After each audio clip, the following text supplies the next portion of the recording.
하나님의 은혜와 사랑을 찬양합니다. 오늘 우리에게 베푸신 하나님의 놀라우신 사랑, 오늘 특별히 우리 찬양대원들이 찬양해 준 이 귀한 찬양, 여러분들 너무나 감동스럽지 않습니까? 제목이 주의 귀한 사랑입니다. 여러분들이 찬양으로 은혜를 받으셨지만 가사를 한번 여러분들에게 좀 읽어드리고 싶어요. 저 하늘의 귀한 놀라운 사랑, 영원히 잊지 못할 귀한 사랑, 내 작은 몸과 마음으로는 주의 큰 사랑 다 표현 못하네. 갈보리 십자가에 피 흘려 죽으시고 나의 모든 죄 대속하니 영원히 잊지 못하리. 주의 놀라운 사랑, 온 몸과 마음을 들여 그를 찬양해. 주의 귀한 사랑. 정말 좋지 않습니까? 주님의 사랑은 너무도 귀합니다. 아마도 오늘 우리 이 주제의 말씀이 이사야 6장 8절에 이 귀한 주님의 사랑을 인하여 이 고백을 이사야 선지자가 했다고 봅니다. 내가 또 주의 목소리를 들은즉 이르시되, 내가 누구를 보내며 누가 우리를 위하여 갈꼬. 그때에 내가 가로되 내가 여기 있나이다, 나를 보내소서. 오늘 이 주님의 귀한 사랑을 이해하지 않고서는 내가 여기 있나이다, 나를 보내소서라고 고백하기 어려울 것입니다. 오늘 이 자리에 있는 여러분들도 이 귀한 이사야 선지자의 고백이 여러분과 저의 고백이 되기를 간절히 소망합니다. 오늘의 말씀은 위대한 선지자 이사야가 하나님의 은혜로 인하여 부름을 받은 이야기입니다. 특별히 이 본문의 내용의 배경이 되는 앞절의 말씀을 보면 이사야 6장 1절부터 3절인데요. 우시야 왕의 죽던 해에 내가 본즉 주께서 높이 들린 보좌에 앉으셨는데 그 옷자락은 성전에 가득하였고 스랍들은 모셔섰는데 각기 6날개가 있어 그 둘로는 얼굴을 가리고 그 둘로는 발을 가리고 그 둘로는 날며 6날개가 있어요. 서로 창화하여 가로되, 창화라는 것은 이 교차송이기도 합니다. 이렇게 서로 이렇게 하모니를 이루어서 가로되 거룩하다, 또 한쪽에서 거룩하다, 거룩하다, 만군의 여호와여 그 영광이 온 땅에 충만하도다.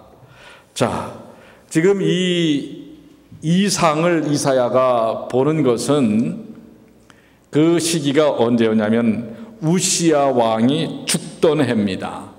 자, 우시야 왕은 솔로몬 왕 이후에 훌륭한 왕으로는 아주 손꼽히는 왕입니다. 무려 16살 때 왕위에 올라서 52년간을 통치를 합니다. 여러분들 아시는 것처럼 이스라엘의 왕, 이 유대의 왕들이 여러분들 그렇게 선한 왕들이 많지 않았어요. 아주 세속적이고 악하고 하나님을 향하여 패역하고 백성들을 아주 곤고하게 만들었던 왕들인데 이 우시야 왕은 정말 훌륭한 왕이었습니다. 사울도 다윗도 솔로몬도 40년밖에 통치 아니했지만은 무려 52년을 통치를 합니다. 그런데 그는 하나님께 귀하게 쓰임 받아서 선한 왕으로서 모든 백성에게 기쁨을 주고 희망을 줬을 뿐만 아니라 이때가 그야말로 우리 고국에서는 조선의 왕 중에서 여러분들 아주 대표적인 왕이 어떤 왕이에요? 아주 태평성대를 이루었던 왕이 어떤 왕이 있죠? 세종대왕, 아주 세종대왕 같은 왕입니다. 그래서 백성들에게 아주 희망을 줬습니다. 그러나 사람이 끝까지 다 좋아야 돼요. 근데 말년에 그가 너무 잘 되니까 교만해져서 말년은 그렇게 좋지는 않습니다. 그렇지만 그 왕이 태평성대를 이룬 이후에 그렇게 훌륭했던 왕, 그래도 어쨌든 백성들을 잘 살게 만들었던 왕이 죽고 나니까 이 나라에 위기가 닥쳐오는 것입니다. 특별히 때마침 북방에서 국제적으로 심상치 않은 그러한 일들이 일어나고 있는 것입니다. 언제 이 나라가 집어삼켜질지 모르는 것입니다. 어찌 보면 지금 우리의 고국 한반도의 형세 같지 않습니까? 항상 주변에 의해서 영향을 받고 있지 않습니까? 이런 그 강대국들 사이에서 언제 침략당할지 모르는 이러한 위기적인 상황, 어떤 면에서는 이제 왕도 죽었어요. 그나마 50여 년을 정말 성실하게 하나님을 믿고 따르던 왕이 죽은 것입니다. 이러한 절망적인 상태의 영적인 지도자였던 이사야는 과연 무엇을 할 수 있겠습니까? 또 사실 우시야와 이 이사야 선지자는 친인척 관계입니다. 아주 가까이에서 잘 보좌를 했었던 입장이었는데 이제 그 왕이 죽고 만 것입니다. 그가 할 수 있었던 유일한 방법은 하나님께 무릎 꿇고 자신의 삶뿐만 아니라 국가의 삶, 백성들의 삶이 이 누란의 위기에서 어떻게, 이 위기의 순간에서 어떻게 극복되어질 수 있을지를 하나님께 간구하는 것입니다. 바로 그 장면, 그 죽던 해에 바로 이 이상을 보게 되는 것인데요. 1절의 말씀을 보니까 내가 본즉 주께서 높이 들린 보좌에 앉았는데 그 옷자락은 성전에 가득하였고 하나님의 영광이 가득가득 이 성전 안에 있는 것입니다. 그러면서 스랍들이 그 보좌에 앉으신 하나님을 옹이하는 것입니다. 찬양하는 것입니다. 6날개가 있는데 둘로는 자기들의 얼굴을 가리고 얼굴을 뻗쩍 들 수 있는 분이 아닌 것입니다. 주님은. 그렇기 때문에 그들의 얼굴을 겸손히 가리고 그들의 발을 가리고 두 날개로 날면서 뭐 하는 거예요? 찬양하고 찬송하며 거룩하다 거룩하다 거룩하다. 바로 이 장면 가운데 그가 있는 것입니다. 하나님의 놀라우신 임재하심, 역사하심을 보는 것입니다. 사랑하는 성도 여러분, 오늘 이곳에서, 이 자리에서 이 놀라우신 거룩하신 하나님의 임재를 여러분들이 경험하시게 되길 바랍니다. 누구처럼요? 이사야처럼 말입니다. 우리를 이 정말 놀라운 거룩한 사랑으로 인도하신 하나님의 영광된 임재를 경험하게 되길 바랍니다. 특별히 지금 이사야는 어떤 형편에 처해 있다고 그랬죠? 문제 가운데 있었죠. 어려움을 당하고 극한 슬픔 가운데 처해 있는 것입니다. 절망 가운데 있을 수 있는 정말 한 치 앞도 내다볼 수 없는 그런 상황입니다. 더욱이 그 이전의 삶이 너무 풍요로웠기 때문에 이런 위기는 더 크게 다가올 수 있는 것입니다. 이사야는 그때 성전에서 기도하였습니다. 그는 자신의 위기와 국가의 위기를 놓고 간절하게 하나님께 기도하는 것입니다. 그는 겸손하게 기도하였고 그는 찬양함으로 기도하였고 그는 회개함으로 기도하였고 이렇게 기도할 때에 하나님께서 개인적으로 그에게 나타나시는 것입니다. 오늘 여러분들도 찬양하며 기도하시고 간절히 간구하며 기도하시고 회개하며 기도하시고 겸손하게 기도하시게 되길 바랍니다. 그럴 때 주님은 바로 우리 여러분들 각자에게 놀라운 그 위대하심을 드러내시는 임재를 경험하는 것입니다. 오늘 이 자리도 저는 간절히 소망합니다. 주님의 그 위대하심, 그 위대하신 하나님이 우리 성도 한 사람 한 사람과 만나기를 간절히 소망합니다. 우리 특별히 몇 년 만에 오신 우리 박금자 집사님, 오늘 얼마나 이 성전에서 주님을 만나는 일이 너무나 감동스럽지 않습니까? 오늘 주님과 함께 하시게 되길 바랍니다. 주님의 임재를 경험하시게 되길 바랍니다. 우리 모든 분들 한 사람 한 사람이 주님의 임재를 경험하시게 되길 바랍니다. 아마도 그러셨을 거예요. 지난 몇 년 동안 몸이 불편하셔서 교회를 나오시지 못했지만은 마음속으로는 이미 교회에 와 있으셨을 것이라고 생각이 됩니다. 그 간절함. 여러분들 갈 수 없을 때 더 간절한 것입니다. 근데 갈 수 있는데도 안 가면 안 되겠지요. 예. 여러분들 이 간절한 마음으로, 그러니까 여러분들 지금 여기에 이 자리에 계시는 여기 이 자리에 있다는 것 자체가 얼마나 감동스러운 일인지 기억하시게 되길 바랍니다. 죄송한 얘기지만은 우리와 함께 했던 우리 수많은 우리 믿음의 식구들 이미 많이 떠나셨어요. 여러분들 이 자리에 있다는 게 얼마나 여러분들 소중한 것인지 아시겠습니까? 제가 얼마 전에도 그런 얘기를 했어요. 이 땅에서는 영원한 것이 없다고요. 여러분 그렇습니까? 안 그렇습니까? 이 땅에서는 영원한 것이 없어요. 하늘에서는 영원하지만은 이 땅에서는 영원한 것이 없습니다. 그렇기 때문에 우리 더 잘해야 됩니다. 주님 안에서 더 소중하게 여겨야 합니다. 오늘 이 자리에 우리가 있다는 것 이 자체가 얼마나 소중한 것인지를 우리가 깨달아야 할 것입니다. 이런 기회들을 여러분들 정말 의미 있고 가치 있게 보내시게 되길 바랍니다. 그래서 무엇보다도 이 자리에서 우리 반가운 우리 성도들을 만나시는 것도 좋지만 무엇보다도 우리의 삶을 의미 있게 하신 하나님의 임재를 경험하시는 귀한 예배가 되시기를 간절히 소망합니다. 찬양을 부를 때, 기도할 때 살아계신 주님을 만나는 여러분이 되시기를 바랍니다. 말씀 속에서 하나님을 만나는 여러분이 되시기를 바랍니다.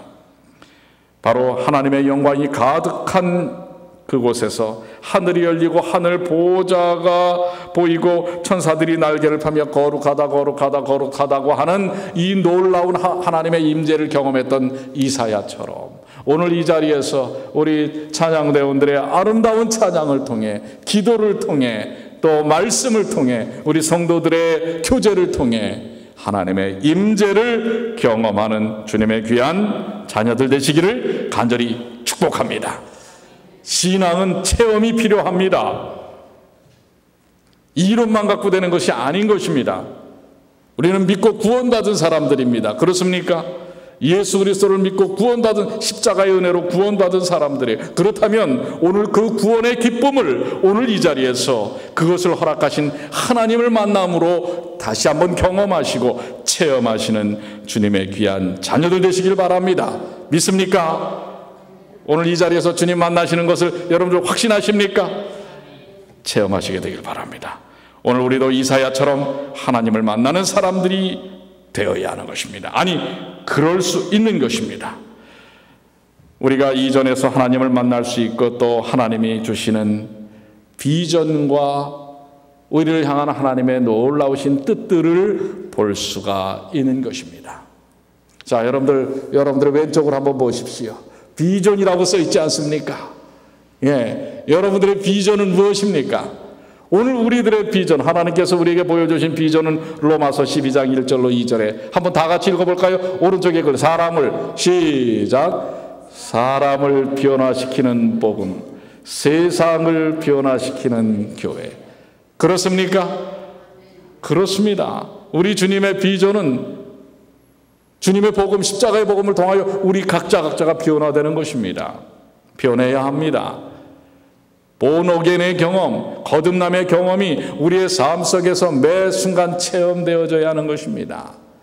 그저 5년 전이나 10년 전이나 20년 전이나 지금이나 같다고 한다면 우리 주님께 간절히 간구해야 됩니다. 주님, 왜 이토록 저는 제 자신이 변화를 경험하지 못합니까? 성령의 능력으로, 주님의 임재하심으로 바로 이사야가 고백하는 것처럼 주님을 만남으로 변화되게 하여 주시옵소서. 그래서 그 삶의 경험을 통해 세상을 변화시키는 교회로서의 역할을 감당케 하여 주시옵소서. 여러분 확신하십니까? 하나님의 교회는 세상을 변화시킬 수 있습니다. 확신하십니까? 그렇다면 우리 뉴욕 중앙교회는 하나님의 교회가 맞습니까? 세상을 또한 변화시킬 수 있습니까? 그것을 확신하시게 되길 바랍니다. 여러분들, 사단은 우리의 마음 가운데에 이런 이 부정적인 인식들을 집어넣어 줍니다. 우리는 안 돼. 우리는 아무것도 할 수 없어. 우리 교회는 이렇게 그냥 지내다 말 거야. 이건 다 사단이 심어주는 생각입니다. 하나님의 교회는 결단코 약해지지 않을 것입니다. 하나님의 능력의 권능의 손길 속에서 놀라운 하나님의 뜻을 수행할 줄로 믿습니다. 여러분들도 그런 믿음을 가지시길 바랍니다. 뉴욕 중앙교회를 세우신 하나님의 뜻, 우리를 이곳에 세우신 하나님의 그 뜻이 이루어질 것입니다. 사랑하는 여러분, 하나님을 위해 내가 과연 어떠해야 할 것인가? 무엇을 해야 할 것인가?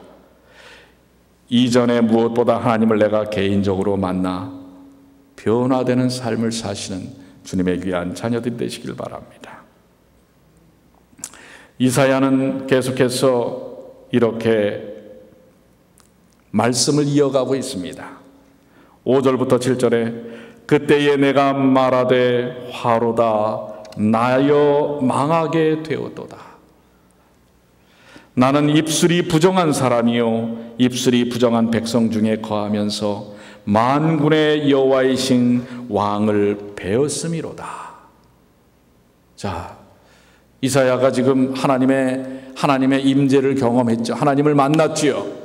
그 위기의 순간에 그가 할 수 있는 유일한 방법은 하나님께 간구하고 기도하는 것이었는데 그를 하나님께서 만나시기에 오셨어요.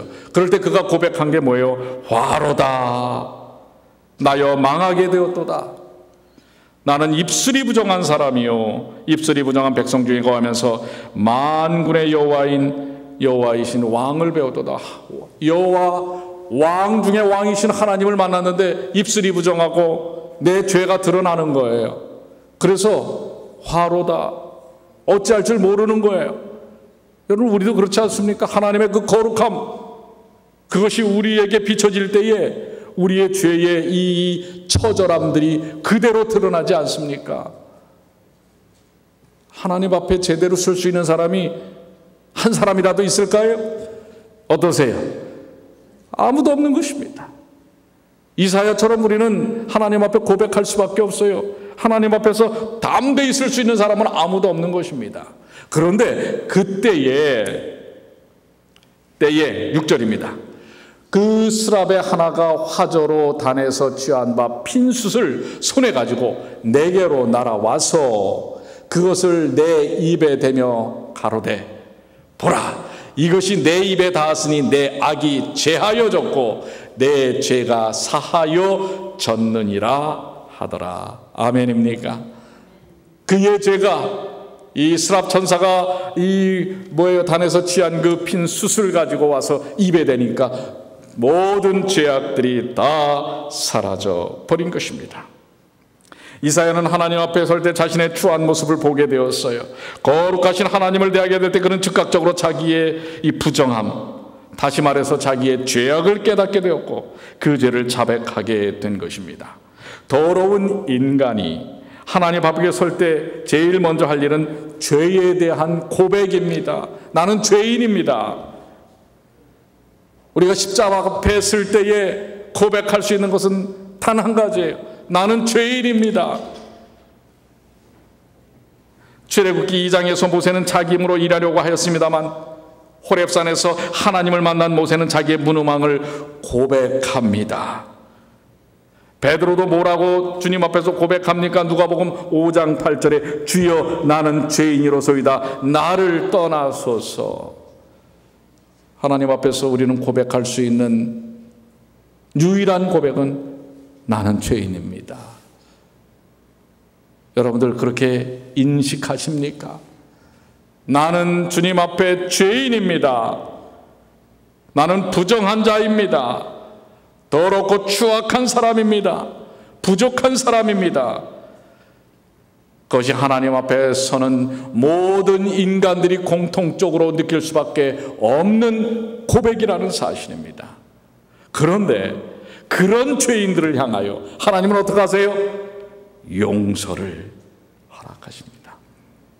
그런 저와 여러분을 향하여 예수님은 그 십자가의 피로 우리의 주홍같이 붉은 죄가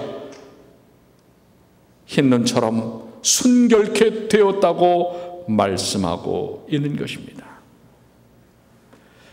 여기서 스랍이라고 하는 이 천사의 이 용어는 불태우다, 불이 나다, 불태우는 자, 이러한 뜻을 의미하고 있는 것입니다.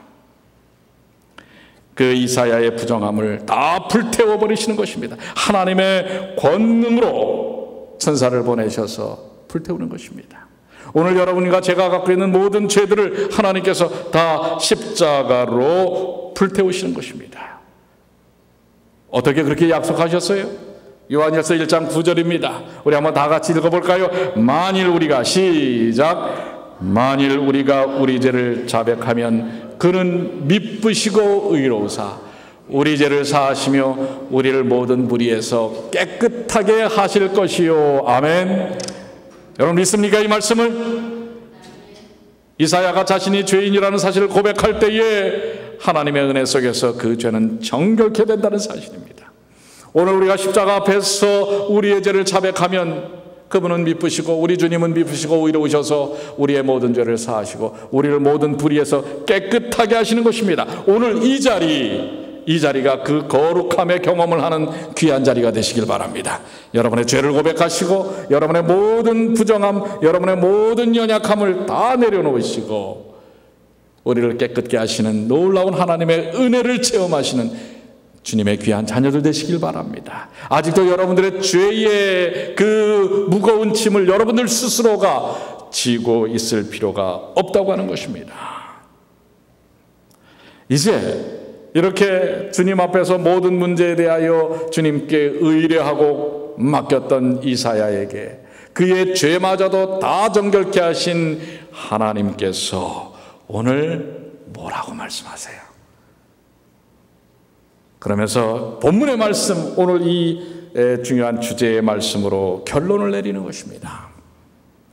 내가 또 주의 목소리를 들은즉 이르시되. 여러분 오늘도 여러분들도 이 주님의 목소리를 들으시게 되길 바랍니다. 이제 모든 문제를 주님께 기도함으로 맡기고 정결함을 입었어요. 그런 하나님의 백성에게, 여러분과 저에게 주님이 직접 목소리를 들려주시면서 이것은 이사야가 들은 목소리뿐만 아니라 오늘 여러분과 제가 듣는 목소리예요. 뭐라고 말씀하셨어요? 내가 누구를 보내며 누가 우리를 위하여 갈꼬? 그때 내가 가로되 내가 여기 있나이다. 나를 보내소서. 하나님은 말씀하십니다. 내가 누구를 보내며 누가 우리를 위하여 갈꼬? 보십시오. 여러분들 정말 우리 문밖만 나가면 얼마나 수많은, 우리 특별히 지금 이 뉴욕에 얼마나 많은 사람들이 삽니까? 여러분들 아시지 않습니까? 우리 이 뒤쪽 편만 보세요. 벌써 얼마나 수십 층짜리 빌딩들이 그야말로 모자라듯이 쭉쭉 올라가요. 콩나물 자라듯이 쭉쭉, 하룻밤만 자고 나면 쭉쭉 건물이 올라가 있어요. 근데 건물만 올라간 게 아니라 여기에 사는 수많은 영혼들이 있다고 하는 것입니다. 여러분들 놀라지 마세요. 주중에 이 앞에 여러분들 얼마나 많은 아시안들이 지나다니는 줄 아십니까? 근데 놀라운 사실은 한 번씩 우리 교회를 한 번씩 이렇게 쳐다보고 가요. 제 소망은 쳐다만 보지 않고 들어왔으면 좋겠어요. 그렇습니다. 이 수많은 영혼들을 향하여 여러분들 교회가 왜 이렇게 빈자리가 많아? 이 소리 하지 마세요. 빈자리가 많은 게 아니라 사람들이 올 자리가 많은 거예요. 그렇습니까? 여러분들 어떤 의미에서는 우리 성도들은 이 교회에서 다 좀 멉니다. 우리 뉴욕 중앙교인들은 대단한 분들이에요. 사실은 톨비를 하루에 몇십 불씩 내고 오는 것입니다. 그런데 이 가까이에 정말 수많은 영혼들이 있다고 하는 것입니다. 오늘 주님은 오히려 이 주변의 변화에 대한, 어떻게 보면은 우리가 답답함을 가질 수가 있어요. 세상은 저렇게 변하는데 우리는 과연 세상을 쫓아가고 얼마나 제대로 그들을 품기 위해서 마음을 넓히고 있는가 생각할 수 있어요. 그럴 때 하나님께 기도하십시오. 우리의 방법으로는 되지 않아요. 하나님의 능력과 하나님의 방법으로 되는데, 오늘 우리에게 이사야에게 들려주셨던 말씀처럼 내가 누구를 보내며 누가 우리를 위하여 갈꼬 라고 우리 주님 말씀하십니다. 우리 각자에게요. 우리 앞에 계시는 우리 신순자 집사님에게, 우리 이영희 집사님에게, 우리 모두에게 한 사람 한 사람, 내가 누구를 보내며 누가 우리를 위하여 갈꼬 할 때 여러분들 어떻게 답변하시겠어요? 자, 오늘 찬양처럼 그리스도의 그 귀하신 사랑, 이 사랑을 느낀 분들은 이사야처럼 뭐라고 한다고요? 그때에, 자, 제가 그때에 하면 그 다음에 읽으시는 거예요. 자, 그때에,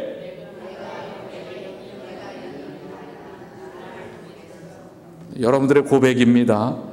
제 고백 아니에요. 여러분의 고백이에요. 내가 여기 있나이다. 다른 곳에 있는 게 아니에요. 여기 있나이다. 나를 보내소서. 우리 그리스도인들의 착각 중에 하나가 뭐냐면, 멀리 오지에 가서 선교를 해야 선교를 하는 건 줄 알아요. 이 착각이에요. 사실 여러분들의 선교지는 여기, 내가 여기 있나이다.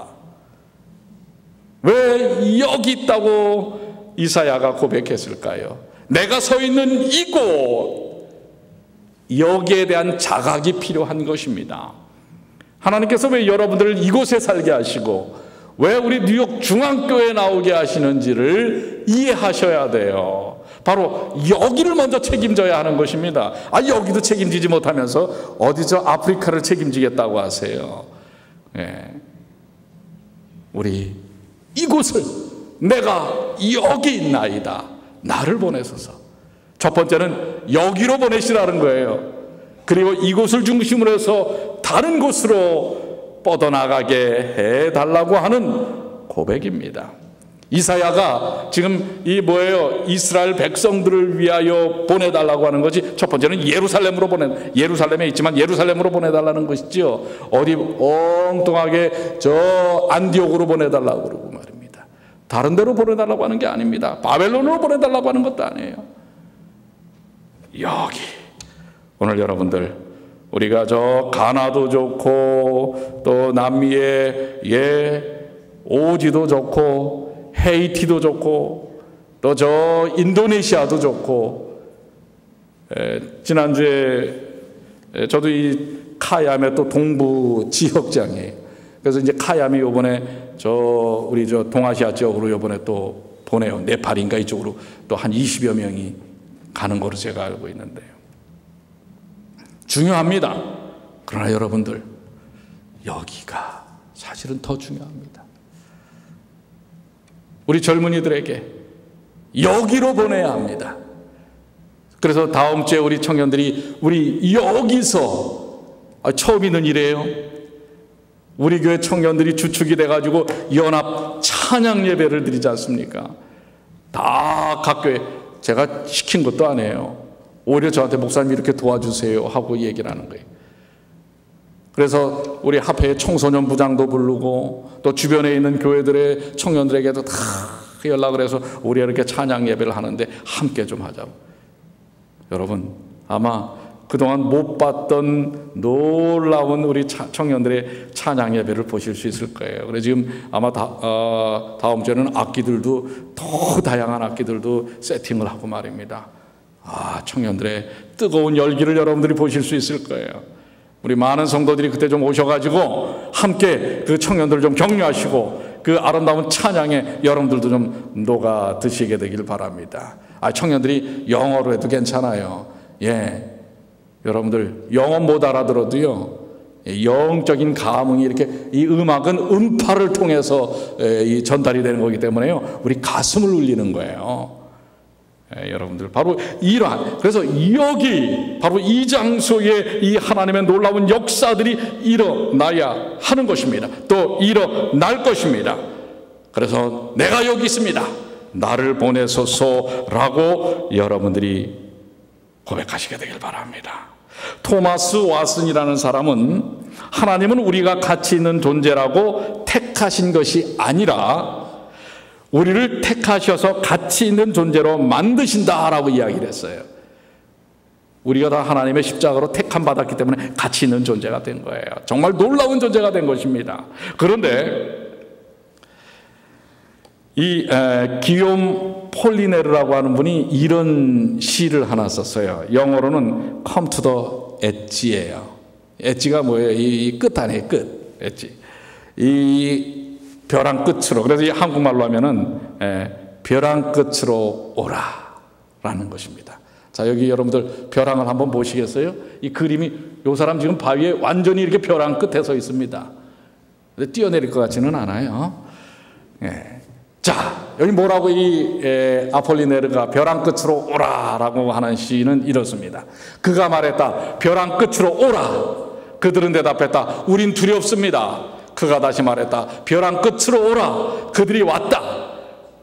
그는 그들을 밀어버렸다. 그리하여 그들은 날았다. 우리를 벼랑 끝으로 내몬 건 우리가 날개를 가진 존재라는 걸 깨닫게 하기 위해서다.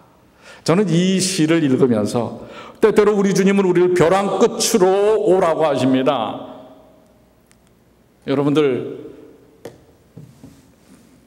그 엠파이어 스테이트 빌딩도 물론 이제 이렇게 난간이 있지만은 난간 끝으로 이렇게 서서 말해요. 어때요?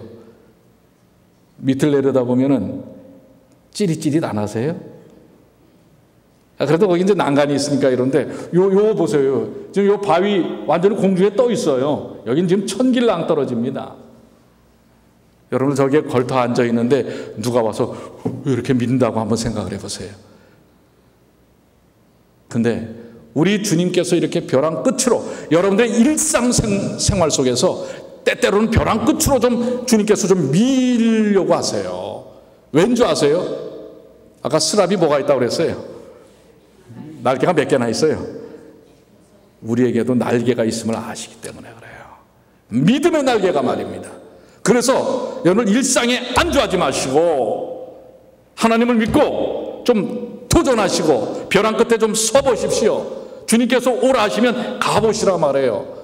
그러면 주님께서 때때로 미실 거예요. 왜 미세요? 여러분에게 뭐가 있다는 것을 알게 하시기 위해서요. 그래서 여러분들 독수리가 새끼 독수리를 그 훈련시킬 때 어떻게 한다고 그래요? 딱 어미가 그 날카로운 발톱으로 탁 이 날지 않으려고, 왜냐면 잘 못 날잖아요. 그러니까 뻐적뻐적 되니까 자꾸 툭툭 부딪히고 하니까 잘 안 날려고 해요. 그러니까 딱 집어가지고 돼요. 높은 창공으로 샥 상승기류를 타고 올라갑니다. 그런 다음에 툭 떨어뜨려 버려요.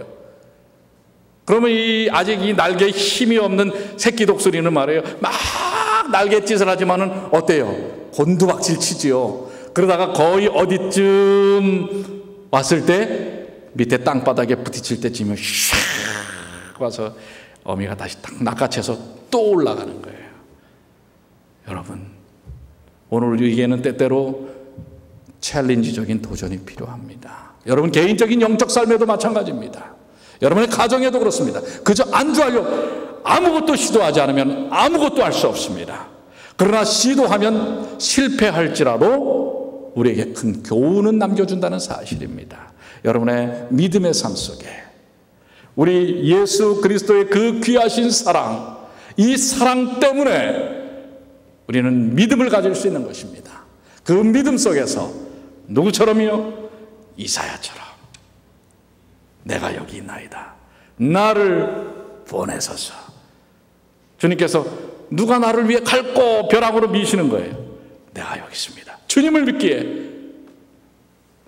주님 내가 가겠나이다. 이 믿음의 영적 도전을 이루시는 주님의 귀한 자녀들 되시길 바랍니다.